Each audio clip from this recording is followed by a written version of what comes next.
Welcome to The Explainer.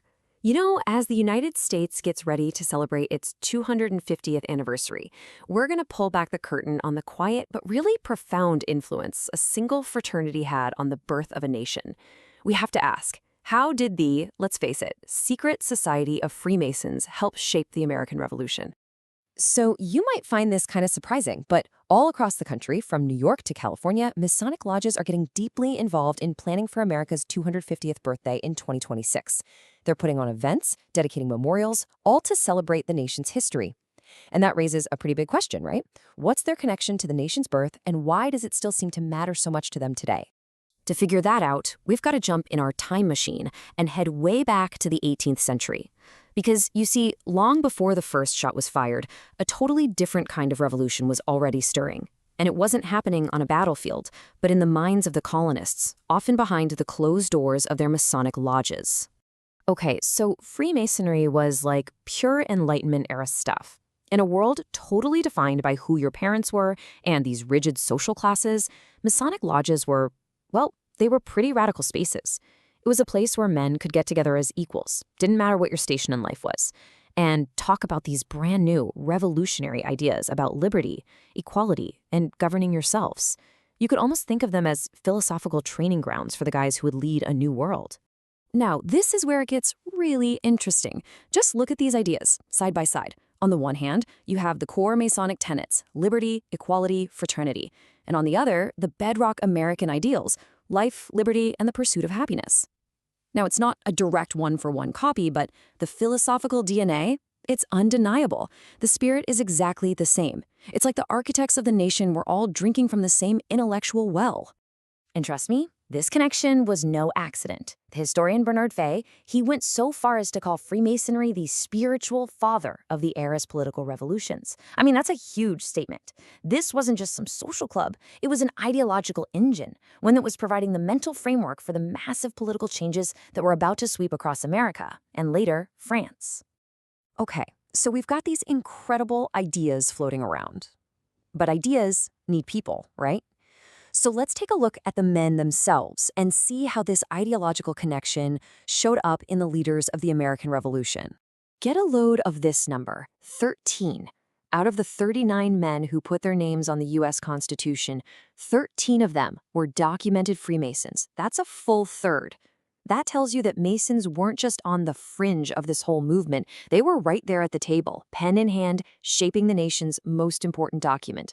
And the list of these Masonic founders, it's basically a greatest hits of the revolution. We're talking about the commander-in-chief and first president, George Washington, patriots like Paul Revere, naval heroes like John Paul Jones, and guys like William Hooper from North Carolina, just one of many signers of the Declaration who were also brothers in the craft. These men weren't just colleagues, they shared a real bond that was forged inside their lodges. So let's be super clear about this. This wasn't some kind of grand conspiracy cooked up in a smoke-filled room. Note, the way historians see it, the influence was much more about ideas and community. It gave them a trusted network and a common set of values, a shared language of liberty and virtue that helped bring leaders from all these different colonies together for a single American cause. But this wasn't just about ideas whispered in lodges. The influence, well, it became incredibly public. It was literally set in stone during the creation of the nation's capital, Washington, D.C. Just check out this timeline. You can see this pattern of really public, symbolic moments. In 1790, Washington himself gives a nod to Masonic principles. Then, bam, 1793, he presides over the U.S. Capitol's cornerstone ceremony, a full-on Masonic event. Decades later, his own monument gets dedicated with Masonic honors. Each event was just another layer, cementing that connection between the fraternity and the physical foundations of the U.S. government. And that cornerstone ceremony for the Capitol, oh, it was a huge deal. This was the very first major public spectacle in the brand new federal city. Just picture it. President George Washington, not just as president, but as a Mason in his full ceremonial gear, leading this huge procession to the site. He was there to lay the cornerstone for what they called the first temple dedicated to the sovereignty of the people. Pretty amazing. And get this, the silver plate they put under that cornerstone tells you everything you need to know. It marks the date in two different ways. First, by the presidency of George Washington, and second, in the year of Masonry 5793. It was a public announcement that the new republic and this ancient fraternity were starting this new chapter together.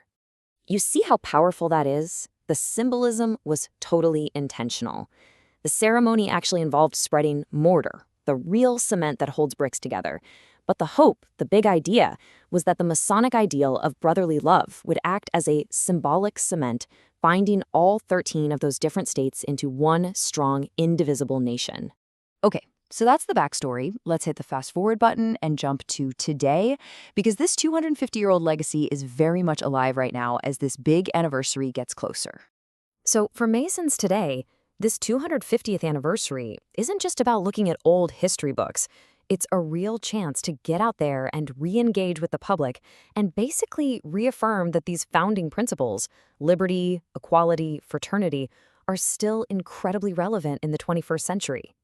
And one really cool, concrete way they're doing this is with something called the Masonic America 250 Flag Program. It's being spearheaded by a branch of the fraternity called the Scottish Rite. So, you guessed it, they're preparing a super limited run of just 250 American flags. Each and every one of them will be flown over the historic House of the Temple right in Washington, D.C. to mark this historic moment. The symbolism just keeps going, right down to the price, $250. But here's the best part. The money isn't just for looking back at history. It supports the fraternity's modern-day charitable work, like the Right Care program, which gives absolutely crucial language therapy to kids who need it. It's a straight line from historical ideals to action today. So what's this all boil down to? For Freemasons, this anniversary is way more than just a party. It's about actively participating in what the founders called the Great Experiment of American democracy. It's about recommitting to the ongoing and, let's be honest, unfinished work of building a more perfect union. And all of this leaves us with a final, really big question, doesn't it? The first 250 years of this American experiment were built with the intellectual tools of the Enlightenment, things like liberty, reason, fraternity. So as we all look ahead, the challenge for all of us is to ask, what tools, what ideals are we going to need to build and sustain America for the next 250 years?